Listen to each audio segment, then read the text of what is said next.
Well, good afternoon and welcome to a very quick update here on the channel. I'd love to say I'm in a really exotic location in the van. I'm not. We're parked outside our driveway. It's just the lighting in my room's a bit pants. Anyway, just wanted to wish everyone a very happy new year first and foremost.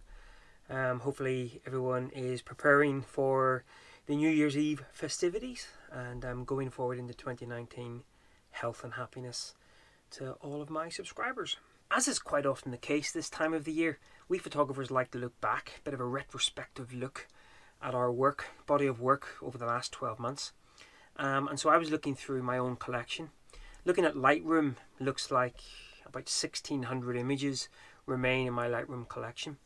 A number of those have never even seen the light of day, so really must get onto that early in 2019.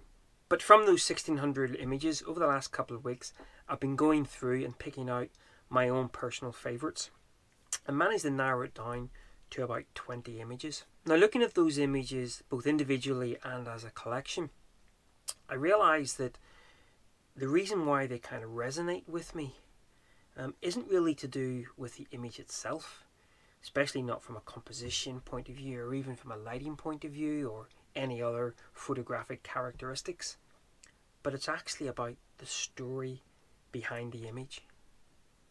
Be that being swept away or being windswept on the beaches in the Outer Hebrides, and the Outer Hebrides absolutely rocked my world. Right through to some phenomenal wildlife encounters that we had with golden eagles, white-tailed eagles, otters, red deer, and the red deer roaring during the autumnal rut in the sort of landscape of the mountains of Torridon. Wow, stunning. Misty castles down at Corfe Castle. Okay, a very cliche location, but it was a beautiful, beautiful morning right at the height of summer.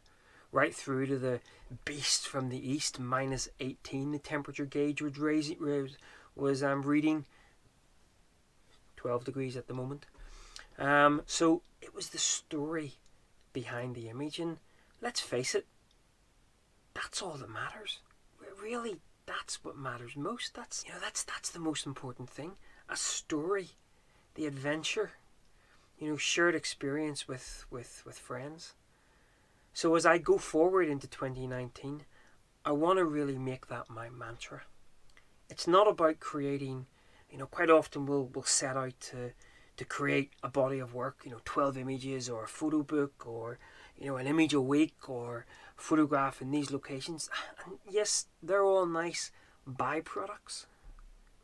But to me, I really want to make meaningful stories that mean something first and foremost to me as I go forward into 2019. And actually, on the subject of stories, something semi-related and something that's been on my mind for quite a few weeks now. I think I mentioned it in the previous video, that while we were travelling in the van, logistically, power and comms, it made it quite difficult to catch up on other folks' YouTube channels, and so I was watching fewer and fewer. When I come home, I kind of started to sort of pick up where I'd left off in a number of the channels, and I realised that I kind of just wasn't as engaged. I was getting a bit bored. It seemed to be, and not just from channels, there can sometimes be a sort of criticism levied at some of the highly influential, people with 100, 200,000 subscribers, that they're only putting out content for clickbait and they're putting out content to kind of keep the people who are kind of sponsoring them happy. Now, I was even getting bored with, channels that sort of go under the radar from most account, and I realised, actually, what made me realise why I was kind of being turned off by a lot of the YouTube channels. And by the way, I'm pointing the finger back at myself here as well. I watched back some of my videos and I realised, oh God, yeah, I'm bored of that as well. And what made me realise, or what sort of came to a head in the last couple of weeks, was actually watching a couple of other YouTube channels that really got me enthused for their channel. And it was because they had a story. A lot of the YouTube channels that I'm watching nowadays, especially from a photography point of view, are lacking story. Now, you have to be careful that you don't mix up story with epic B-roll. No. Story. there has to be a story. Be it a story that lasts for 5 minutes, 10 minutes, whatever, but there has to be a story. Now, I'll give you two examples of this. Like three examples, but two examples on the complete opposite ends of the spectrum in terms of production value. So if you haven't had a chance yet to watch Peter McKinnon's The Bucket Shot, stop what you're doing right now, even stop this video, and go watch Peter McKinnon's The Bucket Shot. Oh my God. Now that is right up there. That is right up there in terms of production value, the cinematography, the soundtrack, but it's the story. Oh, it just, and then how he finishes, I won't spoil it, but how he finishes it, I was like, next, need to see the next one. He had me hooked in. And on the opposite ends of the production value, so to speak, would be a chap called Ed Pratt. Now, Ed, he's a man. I think he's in his early 20s, and he's unicycling. You heard me right, unicycling. You know, that one wheel contraption that you see at the circus. He's unicycling around the world. Now, he's doing all of his videoing himself, be it on a little sort of GoPro, probably not even the latest version of GoPro, and I'm not sure what his other, camera is. So it's very sort of, dash on the run type stuff. But it's the story. Oh my God, he has me every time. So that's what we need to get back to here on YouTube, and I'm calling out anyone who is thinking, I bet you 2019 is going to be a pivotal year in YouTube filmmaking, especially in the photography, and I would say in the van life community on YouTube. I think we're going to reach that critical mass. Anyone with a camera now can be a filmmaker, and that's absolutely true, but only a small percentage of those can be storytellers, and I think that is what I'm hoping that we're going to see more of in 2019. And while I remember thinking van life and story, check out Combi Life as well.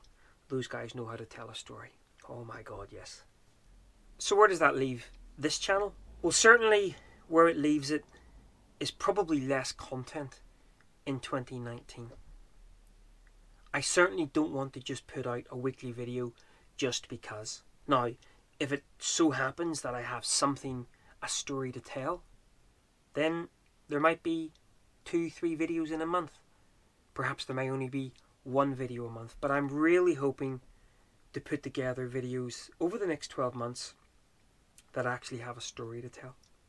I'm not quite sure how the format will work, whether it will be something that I have a couple of ideas in my head, whether it will be something that will flow episodically,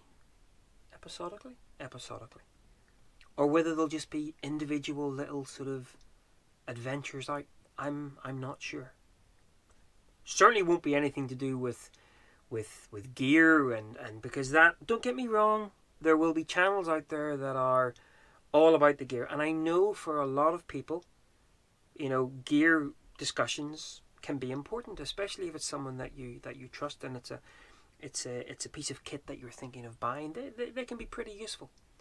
But for me, and in fact, one of the things that I find, and I'm kind of going off piece here, I don't want to make this too long, one of the things I find with the photography community is I'm starting to watch a video and they're starting to pull me in with a good story, good footage, the soundtrack, the whole 9 yards. And then we start talking, and I'm using the term we because I'm guilty of this as well, even though I set out most times trying not to talk about this, but we start talking about, and my aperture is f11 and it's 4 seconds. And we don't care. It almost pulls you right back out of the story. And you're thinking to yourself, okay, I've now lost my train of thought because now this dude's talking about aperture and shutter speed. Again, I know there will be some people out there who love that side of it. But let's face it, you'll go to that location to take that shot and, your settings won't be those settings because the environment will be totally different. So I would urge, if you're thinking of starting a photography channel or carrying on with your photography channel, I think it's a fantastic community. It really is. And there are still channels out there who I watch regularly who still are telling wonderful stories and introducing us to some beautiful, beautiful places on this planet. But I would urge us all, let's see whether we can get back to the very basics of storytelling. Because that, once you strip away the epic soundtrack and the wonderful B-roll and the 18 minutes of drone footage and 14 minutes of you making coffee, it's the story that matters. So come on, let's all get back to storytelling in 2019. And that starts with me first and foremost. So I think I've rambled on enough. It is now 2:30 on New Year's Eve. We're going to take this video upstairs, plug it in, get it uploaded, get outside, have a couple of little scoops, and then back to falling asleep in front of the TV. Wishing you a very happy new year. Look forward to storytelling in 2019. Bye-bye.